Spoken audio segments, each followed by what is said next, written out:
সরকার বলছে বড় কোনো সংকট নেই, কিন্তু বাস্তবতা কি তাই? পেট্রোল পাম্পে লাইন বাড়ছে, বিদ্যুৎ উৎপাদনের চাপ, শিল্প কারখানায় ধীরগতি, এগুলো কি শুধু গুজব? না, এগুলো সংকটের প্রাথমিক লক্ষণ।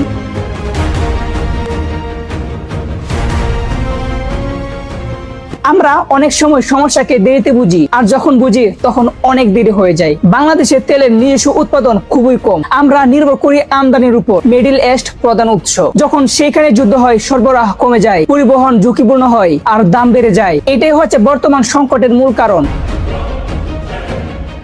কিন্তু সমস্যা এখানেই শেষ না। আমাদের অর্থঋণ, দুর্নীতি, অবস্থাপনা, মজুতদারি এই সংকটকে আরো বড় করে তোলে।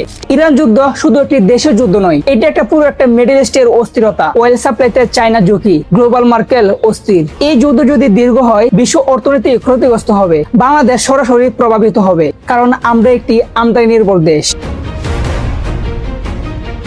বাংলাদেশে